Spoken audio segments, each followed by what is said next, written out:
നമസ്കാരം. കേരള പഴമയുടെ ഐതിഹ്യങ്ങളിൽ 108 ശിവാലയങ്ങളും 108 ദുർഗാലയങ്ങളും 108 കളരികളും പരശുരാമൻ സൃഷ്ടിച്ചു എന്നാണ് പറയുന്നത്. എന്നാൽ തെക്കൻ കേരളത്തിൽ അഗസ്ത്യ മഹർഷിയാണ് കളരി സ്ഥാപിച്ചത് എന്ന് പറയുന്നുണ്ട്. എങ്കിലും ഇന്നത്തെ കാലത്ത് കളരിയുടെ പ്രസക്തി കുറഞ്ഞു വരികയാണ്. കാരണം ഇപ്പോൾ എല്ലാ സ്ഥലത്തും കളരികളുടെ ഈ സ്കൂളുകളിലും മറ്റൊക്കെ കളരികൾ തുടങ്ങി വരികയാണ്. എന്നാൽ കളരിയിലുള്ള ആചാരാനുഷ്ഠാനങ്ങൾ എത്ര കണ്ട് പാലിക്കുന്നുണ്ട് എന്ന് നമുക്ക് അറിയില്ല. സാധാരണ കേരളത്തിൽ ധാരാളം തരത്തിൽ കളരികൾ ഉണ്ടെങ്കിലും പ്രധാനമായും 2 തരത്തിലാണ് കളരികളുള്ളത്. ഒന്ന് അഭ്യാസ കളരി എന്ന് പറയും, രണ്ടാമത്തത് അംഗക്കളരി എന്ന് പറയും.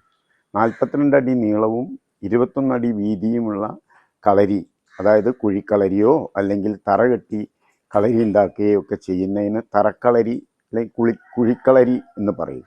ഇത് 42 അടി നീളവും 21 അടി വീതിയാണ് ഉണ്ടാവാറുള്ളത്. എന്നാൽ അതിൽ നിന്നാണ് നമ്മൾ സാധാരണ കളരിയിലെ ഉള്ള അഭ്യാസങ്ങൾ ശീലിച്ചു പോകുന്നത്. എന്നാൽ പണ്ട് കാലങ്ങളിൽ ഉള്ള അംഗക്കളരി 64 അടി കളരി, 64 അടി നീളവും 32 അടി വീതിയുള്ള കുഴിച്ചിട്ടോ തറക്കളരിയോ ആയിട്ട് ചെയ്യാവുന്ന കളരികൾ ഇന്ന് ഇല്ല എന്ന് തന്നെ പറയാം. പുരാതന കാലത്തുണ്ടായിരുന്ന ചില കളരികൾ മാത്രമേ ഇന്ന് നമ്മൾക്ക് അങ്ങനെ കാണാൻ പറ്റുള്ളൂ. കാരണം അതിലെ ആചാരാനുഷ്ഠാനങ്ങൾക്ക് വളരെ വ്യത്യാസമുണ്ട്. നമ്മൾ അഭ്യാസ കളരിയിൽ കാണുന്ന ആചാരാനുഷ്ഠാനങ്ങളല്ല ഈ അംഗക്കളരിയിൽ അംഗക്കളരിയിലെ ആചാരാനുഷ്ഠാനങ്ങൾ വളരെ വ്യത്യസ്തമാണ്. അതുകൊണ്ടാണ് ഇന്ന് അംഗക്കളരി നമ്മൾക്ക് സ്ഥാപിച്ച് മുന്നോട്ട് പോകാൻ സാധിക്കാത്തത്. ഇന്ന് അഭ്യാസ കളരിയിൽ കുട്ടികൾ വന്ന് പ്രാക്ടീസ് ചെയ്യുന്നുണ്ട്. എങ്കിലും എല്ലാ സ്കൂളുകളും ഇപ്പോൾ ആധുനിക കാലത്ത് സ്കൂളുകളൊക്കെ കളരി തുടങ്ങിയിട്ടുള്ളത് കൊണ്ട് കളരിയിലെ എല്ലാ ആചാരങ്ങളും തന്നെ നടത്തിക്കൊണ്ടുപോകാൻ സാധിക്കുന്നില്ല. ഒരു വ്യായാമം ചെയ്യുന്ന രീതിയിൽ മാത്രമാണ് ഇന്ന് കളരിയായിട്ട് മുന്നോട്ട് പോകുന്നത്. എന്നാൽ നമ്മുടെയൊക്കെ കളരിയിൽ അങ്ങനെയല്ല, ആചാരാനുഷ്ഠാനങ്ങളുണ്ട്. ഭഗവാൻ വ്യാസൻ പറഞ്ഞ പോലെ ആചാരാനുഷ്ഠാനങ്ങളിൽ നിന്ന് മാത്രമാണ് ധർമ്മം ഉണ്ടാവുന്നത്. ആചാരാത് പ്രഭവോ ധർമ്മ, ധർമാത് അർത്ഥച കാമജ എന്ന് വ്യാസമഹർഷി പറഞ്ഞിട്ടുണ്ടല്ലോ. ധർമ്മത്തെ മുൻനിർത്തി അർത്ഥത്തെയും കാമത്തെയും ഭൗതികതയെയും ആസ്വദിക്കാൻ വേണ്ടിയിട്ടാണ് വ്യാസമഹർഷി പറഞ്ഞിരിക്കുന്നത്. ഇതേപോലെ തന്നെയാണ് കളരിയിലുള്ള വിദ്യാർത്ഥികളും ധർമ്മത്തെ മുൻനിർത്തിയിട്ടും സത്യസന്ധതയൊക്കെ മുൻനിർത്തിയിട്ടാണ് കളരിയിലെ ആചാരാനുഷ്ഠാനങ്ങൾ പഠിക്കുകയും അവരുടെ ദേശത്തിന് വേണ്ടിയിട്ട് അവർ ദേശസ്നേഹികളായി മാറുകയും ചെയ്യുന്നത്. ഇത് തന്നെയാണല്ലോ നമ്മളെ രാജ്യത്തിൻ്റെയും അന്തസത്ത. അപ്പോൾ കളരി 2 തരത്തിലാണ് കേരളത്തിൽ കളരി ഉള്ളതെന്ന് ഞാൻ സൂചിപ്പിച്ചു. ഒന്ന് അഭ്യാസ കളരിയും ഒന്ന് അംഗക്കളരിയും. അംഗക്കളരിയിലുള്ള പ്രാക്ടീസുകൾ ഇന്ന് ഇല്ല. കാരണം ഇന്ന് ആളംഗമോ യുദ്ധമോ ഒന്നുമില്ല. ഇന്ന് നമ്മൾ കായിക കല അഭ്യസിക്കുക, കുട്ടികളുടെ സ്വഭാവ ശുദ്ധീകരണത്തിനാക്കുക എന്ന് മാത്രമേ നമ്മൾ ഉദ്ദേശിക്കുന്നുള്ളൂ. അപ്പം അഭ്യാസ കളരിയാണ്. അഭ്യാസ കളരിയിൽ കുട്ടികളെ എണ്ണ തേച്ച് കളിക്കുകയും, അത് കുഴിക്കളരി ആയാലും തറക്കളരി ആയാലും എണ്ണ തേച്ച് കളിക്കുകയും ഗുരുനാഥൻ്റെ കാലുകളിൽ തൊട്ട് നമസ്കരിച്ചിട്ട് കളരി തുടങ്ങുകയും പൂത്തറ കന്നിമൂലയിൽ പൂത്തറ സങ്കല്പിച്ചിട്ട് അതിന് ഗുരുത്തറയും മറ്റ് ഓരോ കളരിയുടെ സമ്പ്രദായത്തിനനുസരിച്ചിട്ട് ഓരോ സമ്പ്രദായമാണ് നമ്മൾ ആചരിച്ചു പോരുന്നത്. അപ്പം അതൊക്കെ ചെയ്ത് കുട്ടികളെ വിദ്യകൾ പഠിക്കുകയും ഇങ്ങനെയാണ് ഇന്നത്തെ കാലത്ത് കുട്ടികൾ പഠിച്ചു പോകുന്നത്. മാതാപിതാക്കളോടും ഗുരുക്കന്മാരോടൊക്കെ ഇത്തരത്തിൽ പെരുമാറുമ്പോൾ അവർക്കൊരു ബഹുമാനവും മറ്റുള്ളവരെ സ്നേഹിക്കാനും ഒക്കെ സാധിക്കും. ദേശത്തിനോട് തന്നെ ഒരു സ്നേഹം ഉണ്ടായി വരാനൊക്കെ ഇത്തരത്തിലുള്ള പല ആചാരങ്ങളും കളരിയിലുണ്ട്. അതുകൊണ്ട് സാധിക്കുന്നതാണ്.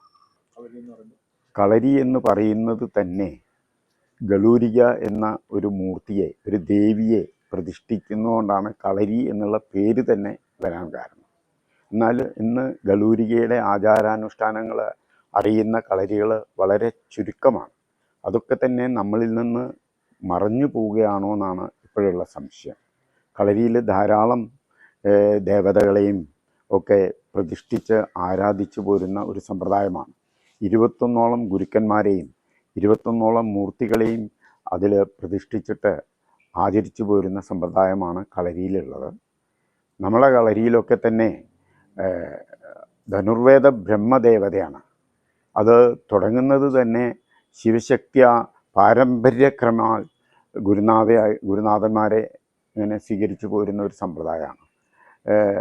പിന്നീടാണ് നമ്മൾ ഈ ധനുർവേദം മറഞ്ഞു പോയപ്പോൾ അതാണ് പിന്നീട് അത് കളരിയായി രൂപാന്തരപ്പെടുകയും ധനുർവേദത്തിലുള്ള ഒരുപാട് കാര്യങ്ങൾ നമ്മൾ കളരിയിലൂടെ സ്ഥാപിച്ചെടുക്കുകയാണ് ചെയ്തിട്ടുള്ളത്.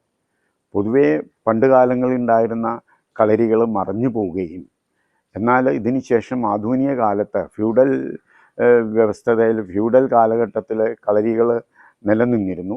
അതിനുശേഷം ഫ്യൂഡൽ കാലഘട്ടം മറഞ്ഞു പോയപ്പം കളരികളെ തന്നെ രണ്ടാമതും ഇവിടെ കൊണ്ടുവരാനുണ്ടായ കാരണം ഒന്ന് ഗുരുനാഥനായുള്ള CV നാരായണൻ നായരാണ്. പിന്നെ അതേപോലെ തന്നെ ഇതിനൊരു ഗ്രന്ഥം എഴുതിയിട്ട് ആദ്യമായിട്ട് ചിറക്കൽ ശ്രീധരൻ നായരാണ്. ഇവരാണ് രണ്ടാമതും ഈ കളരിയെ ഇന്ന് കാണുന്ന രീതിയിൽ സമൂഹത്തിലേക്ക് കൊണ്ടുവരാൻ കാരണമായത്. ശ്രീധരൻ നായരുടെ മകൻ ആണല്ലോ ഇപ്പോൾ നമ്മൾ പ്രസാദന് പത്മശ്രീ കിട്ടിയിട്ടില്ല. പ്രസാദ് ഗുരുക്കൾക്ക് പത്മശ്രീ കിട്ടേണ്ടായി. എൻ്റെ ഒരു സുഹൃത്താണ്. ഞങ്ങൾ കളരിയെപ്പറ്റി സംസാരിക്കാറുമുണ്ട്. എങ്കിലും ഇന്നത്തെ കാലത്ത് നമ്മൾക്കുണ്ടാവുന്ന സംശയം എന്താണെന്ന് വെച്ചാൽ ഈ തലമുറ ഇപ്പോൾ കാണുന്ന ഗുരുക്കന്മാരുടെ തലമുറ പോയി കഴിഞ്ഞാൽ ഈ കളരി ശോഷിച്ചു പോകുമോ, അല്ലെങ്കിൽ ഇന്ന് കാണുന്ന ആധുനിക കലകളോട് നമ്മൾക്ക് സമം നിന്ന് പോകാൻ സാധിക്കുമോ എന്നുള്ള ഒരു സംശയം നമ്മളിലുണ്ട്.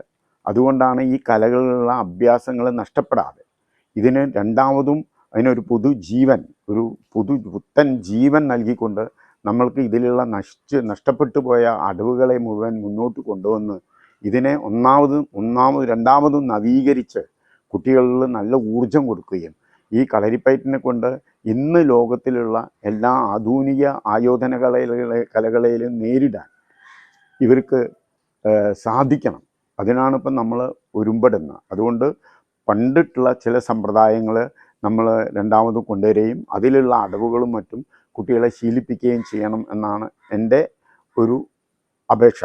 അതിനു വേണ്ടിയിട്ടാണ് നമ്മൾ ഇത്തരത്തിലുള്ള കാര്യങ്ങൾ ചെയ്തു പോരുന്നത്. ഇന്ന് നമ്മൾ കാണുന്നത് വടക്കൻ സമ്പ്രദായത്തിൽ 12 മെയ്പ്പായിട്ടുകൾ, അതുപോലെ വടിപ്പായിട്ടായാലും ചെറുവടിപ്പായിട്ടായാലും ഒറ്റക്കോലായാലും 12 അറപ്പുകളായിട്ടാണ് നമ്മളിന്ന് കാണുന്നത്. അതുപോലെ മറ്റു കാര്യങ്ങളൊക്കെ തന്നെ അങ്ങനെയാണ് അതിൽ വെച്ചിട്ടുള്ളത്. എന്നാൽ ഈ സംഗതിയിലൂടെ കുട്ടികളെ എത്ര കണ്ട് മുന്നോട്ട് പോകുന്നുണ്ടെന്ന് നമ്മൾക്കറിയില്ല.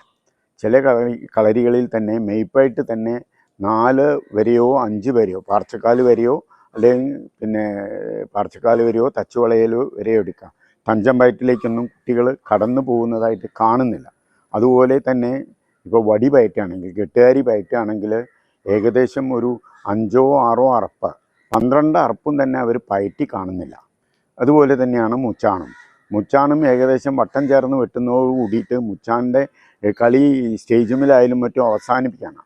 മുന്നോട്ട് പോകുന്ന അറപ്പുകളൊന്നും കുട്ടികൾ കാട്ടുന്നില്ല. ഇതേപോലെ തന്നെയാണ് മറ്റ് ആയുധങ്ങളിലൊക്കെ നമ്മൾ കാണുന്നത്.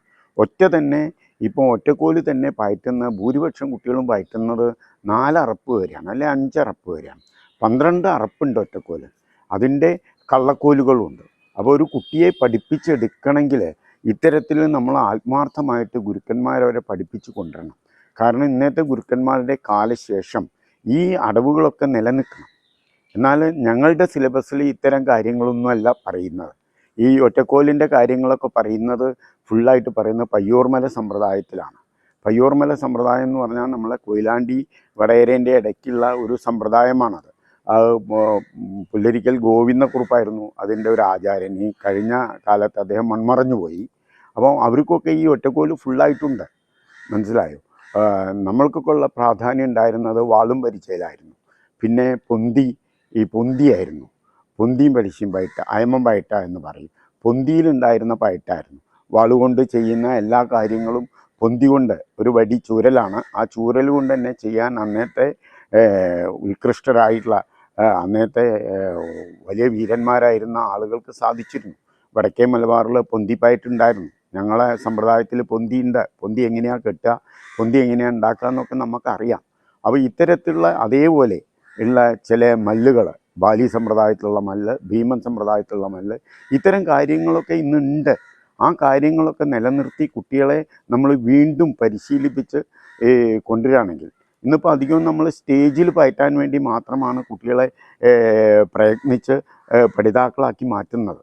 എന്നാൽ ഇത്തരത്തിലുള്ള കാര്യങ്ങൾ പഠിപ്പിച്ചെടുത്താൽ മാത്രമേ ഉള്ളൂ അവർക്ക്, ഞാൻ നേരത്തെ പറഞ്ഞതുപോലെ, ആധുനിക കലകളോട് മത്സരിക്കാൻ സാധിക്കുകയുള്ളൂ. ആധുനിക കലകൾ ധാരാളം കായിക കലകൾ ഇന്ന് പ്രത്യക്ഷപ്പെടുന്നുണ്ട്. കേരളത്തിൽ തന്നെ ധാരാളം കലകളുണ്ട് ആധുനികമായുള്ള.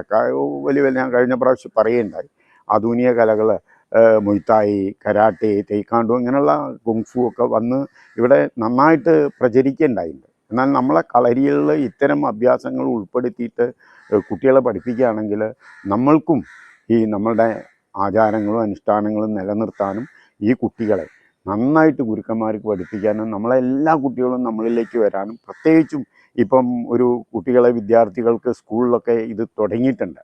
അതുകൊണ്ട് ഞാനും സ്കൂളിൽ പഠിപ്പിക്കുന്നുണ്ട്. ഈ സ്കൂളിൽ പഠിപ്പിക്കുന്നതുകൊണ്ടുള്ള ഗുണം എന്താ വെച്ചാൽ ധാരാളം കുട്ടികൾക്ക് ഗുണമുണ്ടായില്ല, ധാരാളം കുട്ടികൾക്ക് ഇത് മനസ്സിലാക്കാൻ കഴിയും. അങ്ങനെ നമ്മളുടെ കളരിക്ക് കേരളത്തിലുള്ള മുഴുവൻ വിദ്യാർത്ഥികൾക്കും ഈ കല പഠിക്കാനുള്ളൊരു അവസരം ഉണ്ടാക്കണം. എല്ലാ ഗുരുക്കന്മാരും ഇത് ഇത് സ്വീകരിക്കണം, മുന്നോട്ട് പോകണം. എന്തെങ്കിലും ഞാൻ പറയുന്നതിൽ എന്തെങ്കിലും ഡൗട്ട് ഉണ്ടെങ്കിൽ എന്നെ വിളിച്ച് ചോദിക്കാവുന്നതാണ്. ഇനി നമ്മൾക്ക് ചെയ്യാവുന്നതാണ്, നമ്മൾക്കിത് പങ്കുവയ്ക്കാവുന്നതാണ്, എല്ലാം ചെയ്യാം. ഇത് നിലനിർത്തുക എന്നാണ് നമ്മൾ ഉദ്ദേശിക്കുന്നത്. നമസ്കാരം.